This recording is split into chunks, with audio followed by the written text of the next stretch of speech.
Estaba en mi cama, abrazando mis piernas, y me puse a rezar. Le pregunté a Dios, ¿por qué me cierras las puertas? ¿No quieres estar conmigo? Muy buenas noches a todos los que están aquí. Gracias por acompañarnos una vez más. Hoy será una noche distinta. Vamos a hablar de esas cosas que se aparecen en lugares comunes, de esas presencias que llegan como si quisieran avisarnos, de algo de señales que no todos pueden ver, pero que cuando las sentimos, sabemos que algo anda mal. Son esas advertencias silenciosas que caminan entre nosotros sin prisa, pero con un objetivo, como si fueran fantasmas que no aparecen porque sí. Así que si estás listo para dejarte llevar por ese miedo real, no el inventado, sino el que nace de lo que ya no podemos negar, apaga la luz, ponte cómodo y escucha las siguientes historias. Quiero mantener mi historia en el anonimato, pero de corazón gracias a todos los que están aquí escuchando. Gracias por darme unos minutos de su tiempo. Lo que les voy a contar tiene que ver con mi papá, que falleció por COVID y en lo más fuerte de la pandemia, allá en 2020.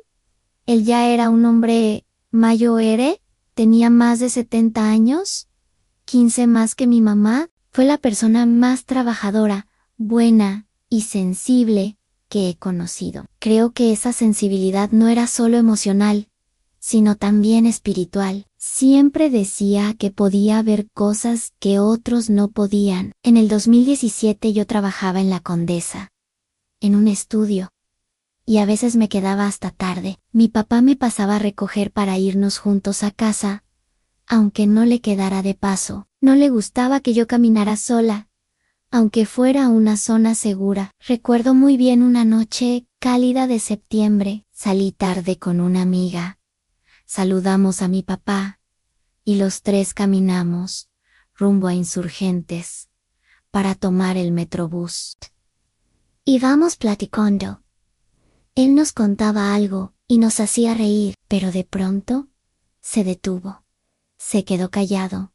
Ana había visto algo. Mi amiga no pareció darse cuenta, pero yo sí lo noté. Le pregunté si todo estaba bien, y él respondió que sí, pero no dejaba de mirar hacia atrás. Pasamos por un edificio de varios pisos, y él seguía mirando hacia el último piso. Decidí ignorarlo porque mi amiga seguía hablando.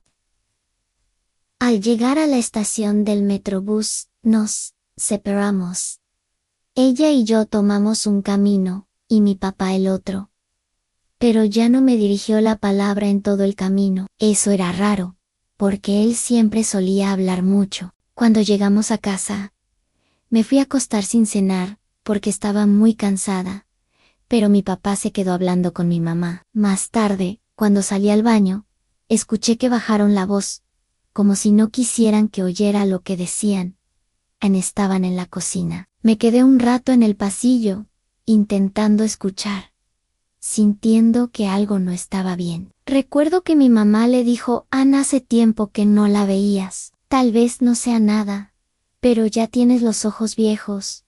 No supe qué pensar, y decidí dejar el tema por la paz. Ya tendría tiempo de preguntarle a mi papá después. Me fui a dormir, y dejé el asunto. Pero al día siguiente, sucedió lo más aterrador que jamás había vivido.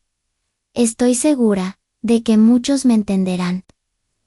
A la 1:14 de la tarde, la ciudad se sintió diferente como nunca antes. Un momento antes, habíamos hecho un simulacro, pero sin darle mucha importancia, solo porque tocaba. Y, sorprendentemente, ese mismo día, justo después del simulacro, un terremoto violento sacudió varios estados del país. Para quienes no son de México, el 19 de septiembre de 1985, la ciudad vivió uno de sus momentos más oscuros. Un terremoto arrasó con gran parte de la ciudad, dejando muchas pérdidas materiales y, sobre todo, muchas víctimas. Desde entonces, cada 19 de septiembre, se realiza un simulacro. Por eso fue tan increíble que, Exactamente 32 años después de ese simulacro, volvió a temblar con tanta fuerza. La alerta sísmica ni siquiera sonó, hasta que ya estábamos siendo sacudidos. La fachada del edificio donde estábamos se desplomó. Pero tuvimos suerte de que no nos alcanzó a ninguno de los que salimos corriendo. Mi papá me llamó justo después del temblor, y apenas pude decirle que estaba bien, antes de que la llamada se cortara. Como ocurrió con todas las líneas, la ciudad quedó incomunicada. Un rato después, seguimos afuera sin poder regresar al edificio, y mi jefe nos dijo que quien pudiera irse lo hiciera, aunque varias personas habían dejado sus cosas dentro. Por suerte, yo siempre llevo mi mochila cerca de mí, y tenía todo conmigo, así que fui la única que me mandaron a casa. Me dijeron que fuera a ver si mi familia estaba bien. Caminé sola, completamente sola, pero rodeada de miles, tal vez decenas de miles de personas que deambulaban sin saber qué hacer, muchos en silencio, con la mirada perdida, y el rostro cubierto de polvo. Las calles estaban llenas de caminantes, y los autos ya no podían circular. Mientras caminaba hacia Insurgentes, algo que vi me dejó marcada. A solo 2 cuadras de mi trabajo, un edificio que conocía bien,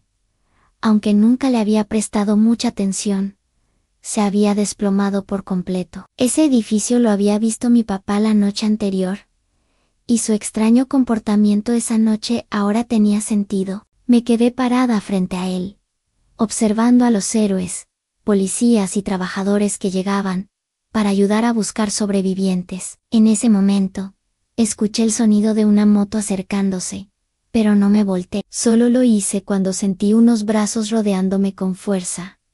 Era mi papá. Había venido a buscarme. No sé cómo logró que un chico en moto lo ayudara, y mi papá siempre le ha tenido miedo a las motos. Le pregunté si conocía al muchacho, si trabajaba con él, pero me dijo que no, simplemente tenía que encontrarme. Estaba muy preocupado por mí. Le pregunté cómo me había encontrado, cómo sabía que estaría exactamente ahí, pero no me respondió. Caminamos hasta Insurgentes, donde por fin no había tráfico. Así que seguimos caminando. Caminamos por horas, rumbo a casa, viendo los rostros llenos de miedo de las personas.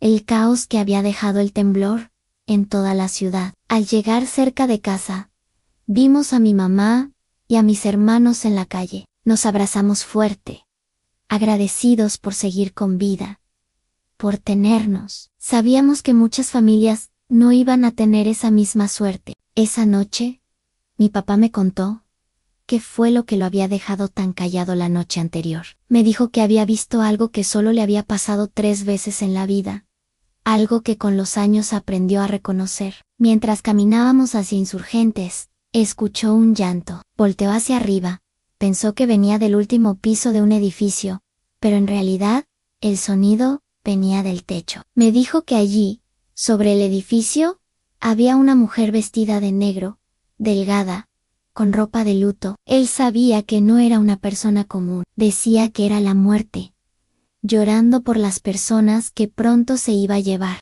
Me confesó que una vez antes, también la había visto así. Días antes del terremoto del 85, en ese momento lo abracé, y entendí todo lo que llevaba cargando por dentro, desde que la vio. El miedo, la preocupación, el motivo por el que fue a buscarme, sin pensarlo. Y esta historia, aunque me duele, tengo que cerrarla con lo que pasó después. Cuando mi papá se enfermó de COVID y D, fue el único de la familia que se contagió.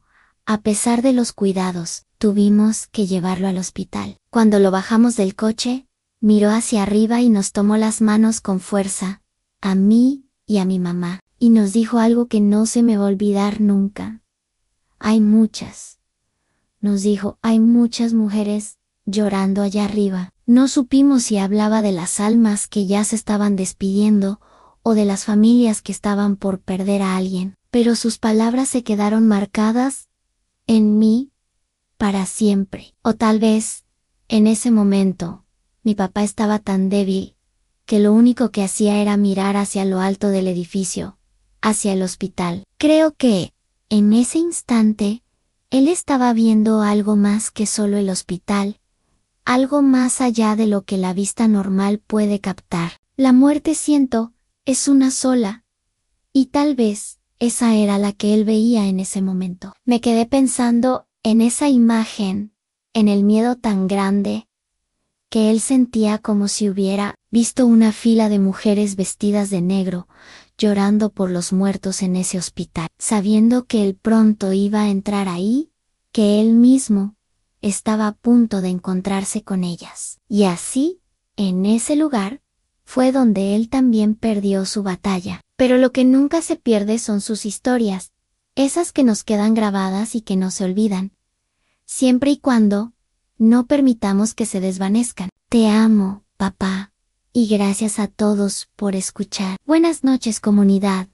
Me llamo Jenny, soy de Acapulco, Guerrero. Me encantan las historias paranormales, pero tengo que admitir que no me gusta nada vivirlas. Desde que era niña, me han pasado cosas raras. Muchas veces traté de hacer como si nada hubiera pasado, o de convencerme de que lo imaginé. Pero hoy quiero contarles algo que todavía me pone nerviosa al recordarlo. Creo que todo empezó cuando tenía como 5 o 6 años. En mi casa había una figura de la Santa Muerte, blanca. Mi mamá siempre decía que era buena, que no era para cosas malas, y nosotros le decíamos la niña. Yo no le tenía miedo, pero mi hermana Mayo, Eres sí, decía que esa figura la seguía con la mirada, que cuando subía o bajaba las escaleras, sentía como si alguien la viera. Incluso juraba que a veces podía verla moverse en la oscuridad,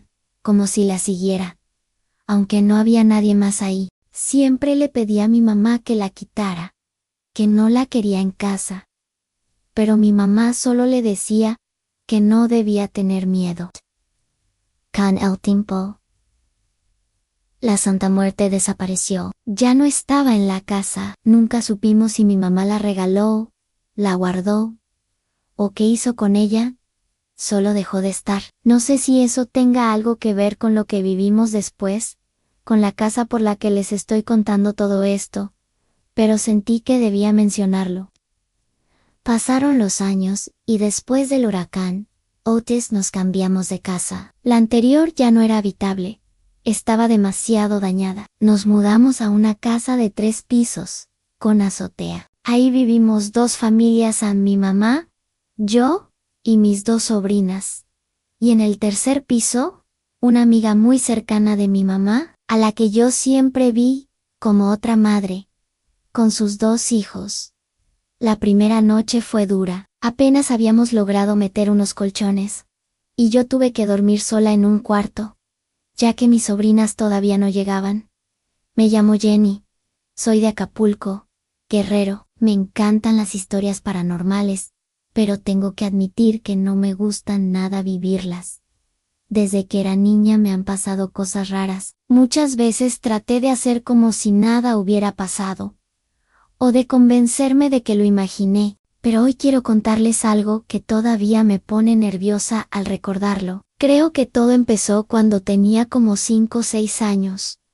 En mi casa había una figura de la Santa Muerte, blanca. Mi mamá siempre decía que era buena, que no era para cosas malas, y nosotros le decíamos la niña. Yo no le tenía miedo, pero mi hermana Mayo, Eres sí, decía que esa figura la seguía con la mirada, que cuando subía o bajaba las escaleras, sentía como si alguien la viera. Incluso juraba que a veces podía verla moverse en la oscuridad, como si la siguiera, aunque no había nadie más ahí. Siempre le pedía a mi mamá que la quitara, que no la quería en casa, pero mi mamá solo le decía que no debía tener miedo. Con el tiempo, la Santa Muerte desapareció. Ya no estaba en la casa. Nunca supimos si mi mamá la regaló, la guardó, o qué hizo con ella.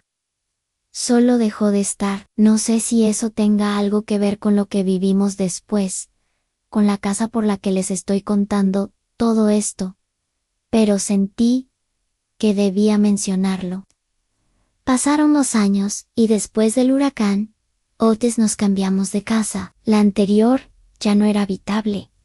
Estaba demasiado dañada. Nos mudamos a una casa de 3 pisos con azotea. Ahí vivimos 2 familias en mi mamá, yo y mis 2 sobrinas, y en el tercer piso, una amiga muy cercana de mi mamá, a la que yo siempre vi como otra madre, con sus 2 hijos. La primera noche fue dura. Apenas habíamos logrado meter unos colchones, y yo tuve que dormir sola en un cuarto, ya que mis sobrinas todavía no llegaban. Estaba sola con mi gatita. Emma la habíamos adoptado después del huracán. La encontramos en la calle, asustada y solita. Emma era una gatita blanca, con manchas café, y unos ojos azules hermosos. La operaron para que no tuviera crías, y estaba en proceso de recuperación. Yo dormía con ella, y la cuidaba mucho. Esa noche, me acosté con audífonos puestos, y me tapé completamente, con mi cobija blanca favorita. Me sentía segura de esa manera, aunque mi mamá siempre me decía que no me tapara así, porque esa es la forma en que los muertos se cubren. Me dormí tranquila, pero en la madrugada, me despertó un frío intenso. Cuando abrí los ojos, la cobija ya no estaba sobre mí. Estaba doblada perfectamente al lado de mi cabeza. Eso me asustó mucho, porque yo nunca me destapo, ni cuando hace calor. La extendí y me tapé de nuevo, pero me di cuenta de que Emma no paraba de mollar. La di de cama, pero no quiso. La bajé al primer piso por si quería usar su caja de arena, pero ella solo se quedó sentada en una esquina, mirando fijamente las escaleras. Esa noche, por los nervios, no sé cómo, pero logré dormirme. Al día siguiente, les conté a mi mamá, y a mi segunda madre, lo que había pasado. Me escucharon en silencio, pero mi mamá no me creyó. Nadie quiere pensar que en su nueva casa hay fantasmas. La segunda noche fue peor. En la madrugada, escuché unos golpecitos en mi puerta. Primero uno, luego otro. Detuve la música de mis audífonos, y escuché 2 golpes más. ¿Eres tú, mamá?, pregunté, pero nadie respondió. Me quedé quieta, abrazando a Emma. Un poco después, ella comenzó a mollar de nuevo. Traté de calmarla, pero parecía muy nerviosa. Yo también tenía miedo, pero me preocupaba más Emma, así que tomé valor, y la bajé al primer piso, intentando distraerla, darle agua, comida, pero ella solo se quedó mirando una puerta, como si hubiera algo en la oscuridad. La llamé, pero no me hacía caso. La cargué para subir.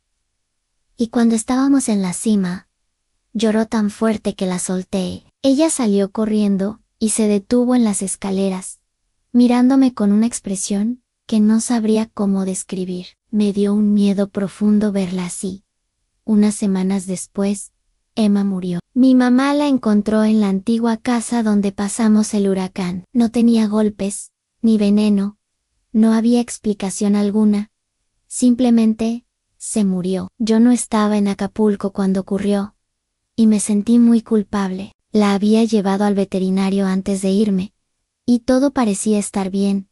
Solo esperábamos que le quitaran los puntos de su operación. Después de su muerte, la casa se volvió más pesada. Mucho más.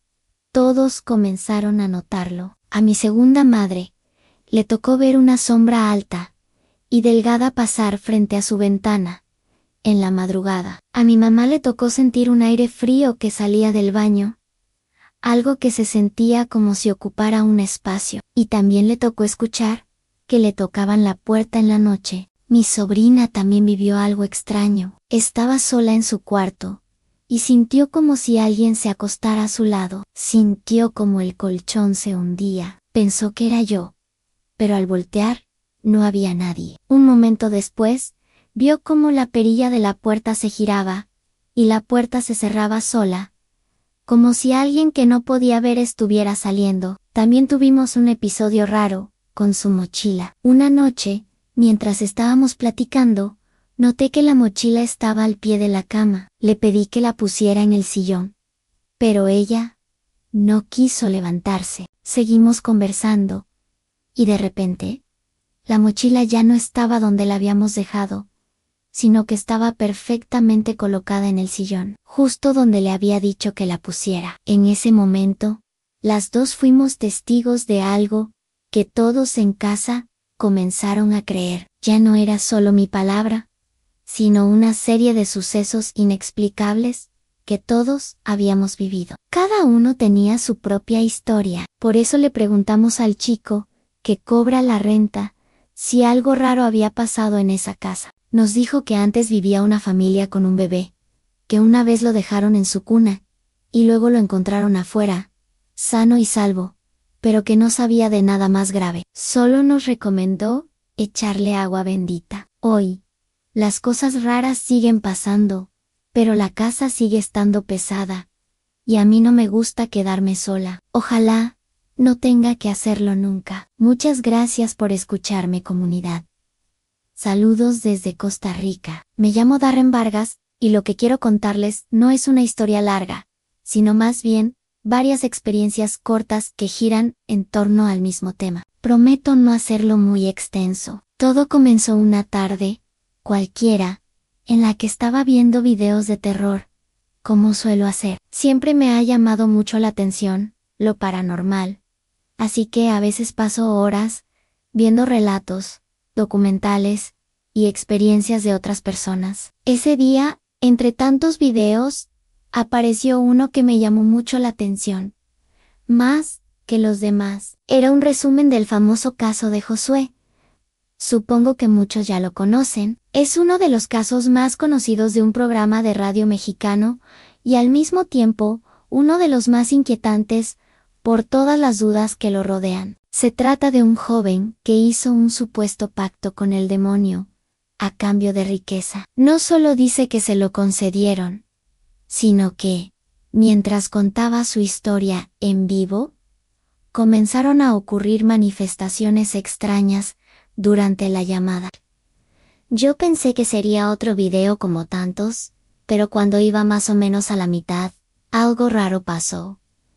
Engulfed me. Algo se había caído dentro de la habitación en la que yo estaba. Era mi mochila. No estaba mal colocada, ni nada por el estilo. Simplemente se cayó sin razón aparente. Lo que sucedió me pareció extremadamente extraño, ya que la mochila estaba sobre una mesa grande, lo que hacía improbable que se hubiera caído por un tema de espacio, o de cómo estaba posicionada. En ese momento no me preocupé. Seguí viendo el video, y, hacia el final, mencionaban que varias personas comentaban que después de ver esa historia completa, habían experimentado cosas raras en sus casas. Me llamó la atención, pero no le di demasiada importancia, y terminé el video sin más. Pasaron unos meses, y una noche de viernes, la curiosidad sobre ese caso volvió a picarme. Como no tenía nada que hacer, decidí ver el video completo, que duraba 1 hora y media. Me encerré en mi cuarto, tomé mi celular, me puse los audífonos, y comencé a ver el video. Al principio, todo parecía normal, no notaba nada raro. El video seguía y comencé a pensar que esta vez no pasaría nada extraño, pero de repente, más o menos a mitad del video, escuché un golpe. Un sonido fuerte, como si fuera un golpe sobre madera. Tal vez, una puerta. Decidí ignorarlo, pensando que era algo que venía de afuera, y seguí mirando. Además de ese sonido, no pasó nada más fuera de lo común. Solo sentí algunos escalofríos, porque los sonidos en la historia eran inquietantes, pero nada tangible ocurrió. Al final del video, la curiosidad me invadió por saber qué había causado ese golpe. Así que me levanté de la cama. Me asomé, y vi que la puerta de mi habitación estaba abierta, más o menos, hasta la mitad. No lo había notado antes, porque había un pequeño pasillo que bloqueaba la visibilidad de la puerta. Así que para verla, tenía que levantarme y asomarme. Al darme cuenta de que la puerta estaba abierta, Un frío punzante recorrió todo mi cuerpo. Y lo más extraño es que yo la había cerrado antes de ponerme a ver el video. Me había asegurado de hacerlo. Cerré la puerta de golpe y volví a la cama. Esa noche no pude dormir. Me pasé el tiempo viendo memes y otros contenidos, tratando de distraerme y olvidar lo que había pasado. Pasaron años hasta que volví a toparme con algo relacionado con el caso de Josué. Estaba con 2 amigos y les comenté sobre las experiencias que había tenido viendo ese video. Como, Ira, The Spur, no me creyeron. Así que les propuse que lo viéramos esa noche. Y aceptaron. Nos sentamos los 3 a verlo. Al principio, no parecía que pasara nada raro. Simplemente estábamos comentando sobre lo que se decía en la historia. Poor disputes. Casi a la hora de haber empezado, comenzamos a notar algo extraño. Las flores que tenía mi amigo en su salón empezaron a moverse. Esto era raro, ya que no había ninguna fuente de aire que pudiera hacerlas moverse, y lo más curioso es que esto solo ocurría cuando apagábamos las luces. En cuanto las encendíamos, las flores se quedaban quietas, pero en cuanto apagábamos las luces, empezaban a moverse lentamente. Seguimos viendo el video, pero unos 5 minutos después, escuchamos un fuerte estruendo cerca de la casa. Era un ruido como el de un golpe de metal, bastante fuerte. Curry Shemet. El sonido venía de la dirección del parque, que está a la vuelta de la esquina, donde los guardias afirman que han visto cosas extrañas en las cámaras. Fue como si algo en nuestro video hubiera alterado el ambiente, pero a esas horas, el parque estaba completamente vacío. No había nadie allí, ni una razón, ni explicación para ese ruido. Después de eso, no pudimos continuar viendo el video. Desde entonces, no he vuelto a ver nada relacionado con ese caso. Si alguien en la comunidad ha tenido una experiencia similar con este, o con cualquier contenido que sientan que está cargado de energía, sería genial que lo compartieran en los comentarios, para ver que no estoy solo. Cuéntenos si les ha pasado algo similar.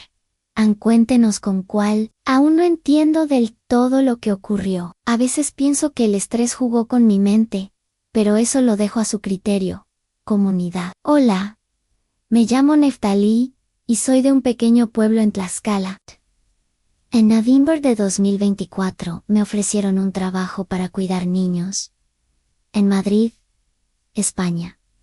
Y sin pensarlo mucho, acepté. Desde el primer día en esa casa, sentí algo raro, como si no estuviera sola, aunque no era algo que me diera miedo. Era más bien una presencia extraña, difícil de explicar. No me parecía algo malo, así que decidí ignorarlo, aunque en el fondo, sabía que había una energía diferente en ese lugar. Alrededor de una semana después de haber llegado, la señora de la casa invitó a cenar a unas primas suyas. Ellas practicaban una religión un tanto rara. No recuerdo bien cómo se llamaba. Lo menciono porque en mi casa somos muy católicos, especialmente mi mamá. Así que desde siempre he llevado una medalla de San Benito, que ella me regaló para protegerme. Esa noche, mientras preparaba la cena, escuché la puerta y supe que habían llegado las visitas. En cuanto entraron, todo cambió. La sensación que había sentido desde mi llegada, esa presencia suave, se desvaneció y fue reemplazada por algo que se sentía pesado, incómodo, casi como si el ambiente se pusiera tenso sin razón. Estaba de espaldas cuando escuché un buenas noches detrás de mí. Me asusté tanto que casi grito. Era una de las primas. Respiré profundo, y le respondí, buenas noches. Me miró de arriba a abajo. Pero cuando sus ojos se detuvieron en mi medalla de San Benito, algo raro pasó. De inmediato sentí un dolor fuerte en el pecho, y unas náuseas insoportables. Ella no dijo ni una palabra más. Solo se dio la vuelta, y se fue caminando, con total calma. Y esto sé que va a sonar difícil de creer, pero en cuanto se alejó, Mi medalla se cayó al piso, rodó sola por el suelo, como si tratara de escapar de algo. La cadena, que era gruesa y resistente, estaba rota, como si se hubiera reventado sin motivo. No entendía cómo podía ser posible. Esa noche, cuando terminé todo lo que tenía que hacer, me fui a mi cuarto. Las náuseas seguían. Mi novio me llamó por videollamada, y le conté lo mal que me sentía. Mientras hablábamos, escuché ruidos en la cocina. Pensé que quizá el señor de la casa había bajado por algo de cenar, aunque se me hizo raro porque él era muy estricto con su dieta. Después supuse que tal vez eran los niños. Cuando colgué la llamada, alguien tocó a mi puerta. Pregunté en voz baja quién estaba ahí, pero lo único que escuché fueron pasos rápidos, como si un niño estuviera corriendo hacia las habitaciones. Si no hubiera sido por el sonido, probablemente lo habría ignorado. Pero esos pasos me recordaron a los de la bebé de 2 años que cuidaba. Me pregunté cómo se había salido de su cuna, cómo había logrado abrir la puerta si era tan alta y pesada. Salí corriendo a buscarla, pero no, ella seguía ahí, dormida y tranquila en su cuna. Me asusté, Ann. Me asusté mucho. Traté de convencerme de que todo era producto de las náuseas y el cansancio. Ya casi eran las 2 de la mañana. Mi cuarto y el baño estaban al fondo, justo frente a la cocina. Al salir del baño, podía verme en el reflejo de un espejo enorme que colgaba sobre la estufa. Nunca me han gustado los espejos, y esa noche, mucho menos. Salí del baño, y por alguna razón, miré al espejo. Y ahí estaba la niña. La misma niña que cuidaba, pero no era un reflejo.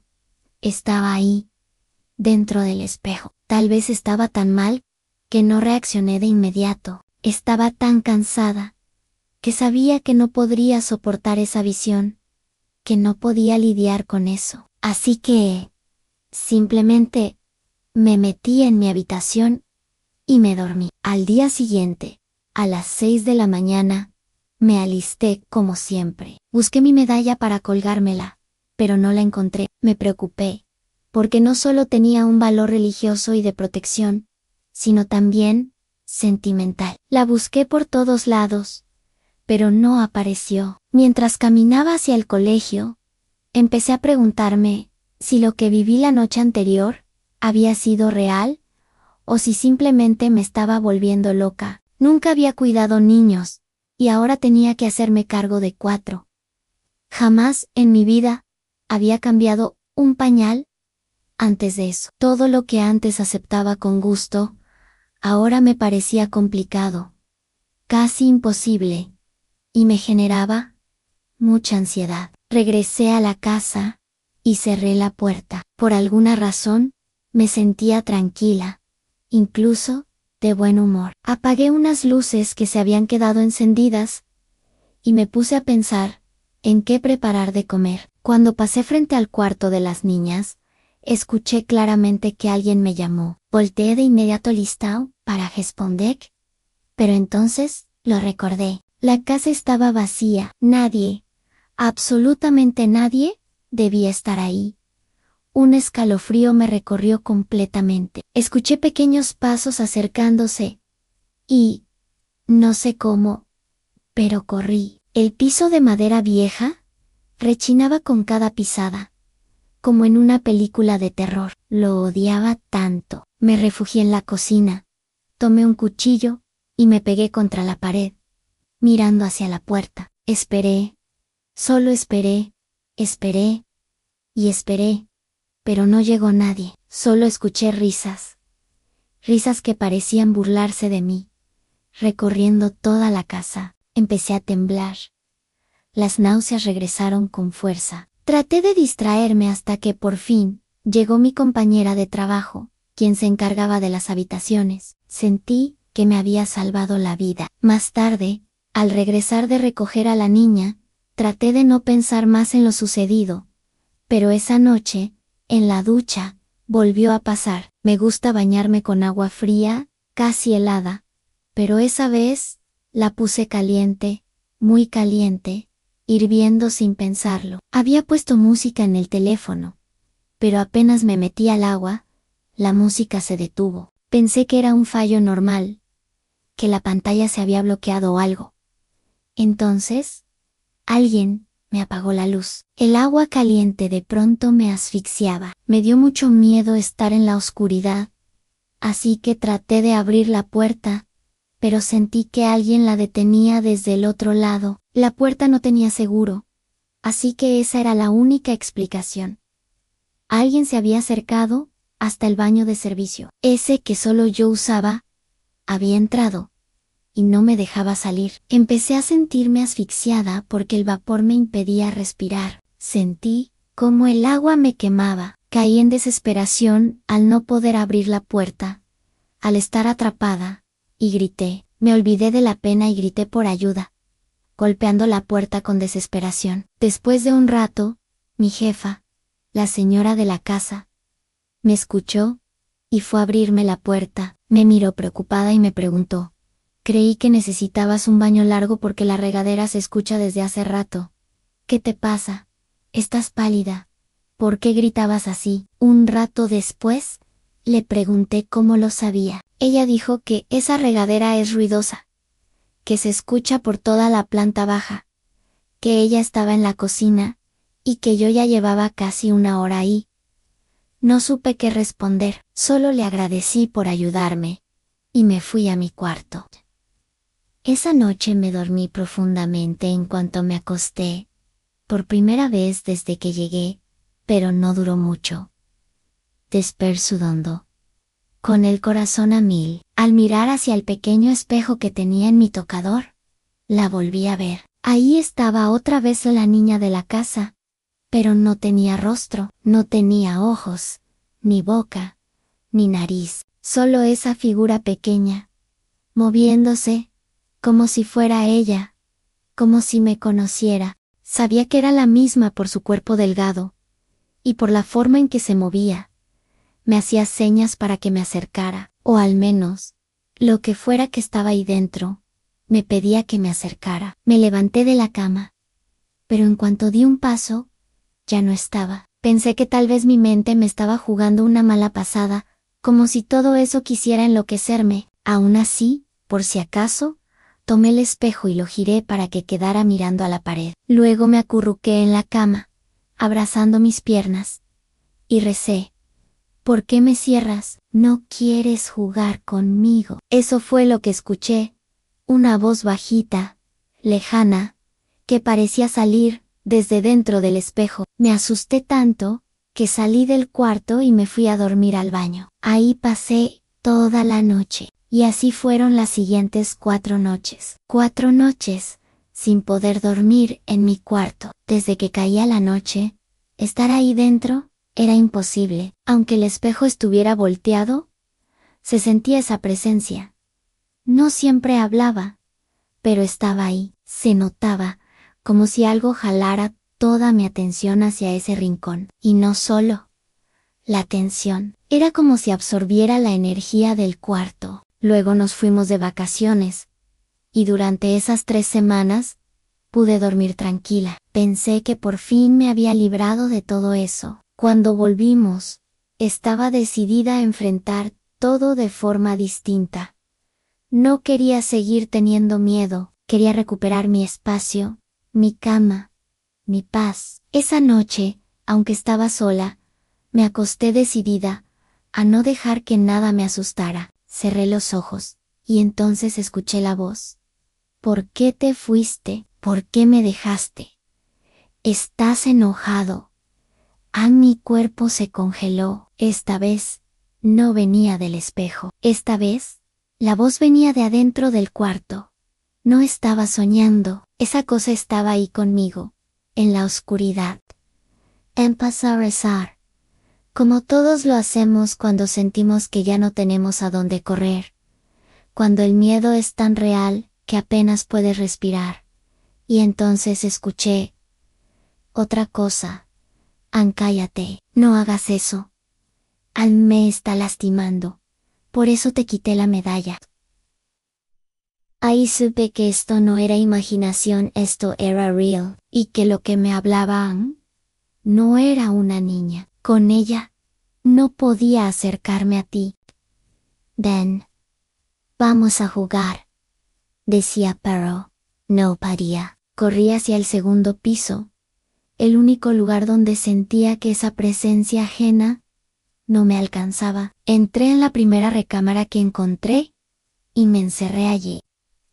Me quedé ahí hasta que por la mañana escuché las voces de toda la familia llegando. Me apresuré a salir rápidamente, sin dejar rastros de donde había pasado la noche, pero la señora lo notó. Tal vez fue por mi actitud, por cómo me vio, porque no me dijo nada cuando le pedí que me diera la oportunidad de regresar a México lo más pronto posible, aunque faltaban un par de semanas para terminar mi contrato. Creo que en el fondo ella ya sabía mucho más de lo que me decía. Creo que, en su interior, me entendía. Sabía lo que estaba pasando. Sé que todo esto suena difícil de creer. Lo sé. Sé que la mayoría no me va a creer, pero la razón por la que estoy compartiendo esto es para preguntar, porque sé que hay personas aquí que saben mucho sobre estas cosas. ¿Es posible? ¿Creen que esa presencia me haya seguido, que haya cruzado el Atlántico para dar conmigo otra vez? Lo pregunto porque la razón por la que esta historia sigue rondando mi mente, por la que está tan presente en mi vida, es porque últimamente he comenzado a sentir que alguien me está observando desde mi espejo por la noche.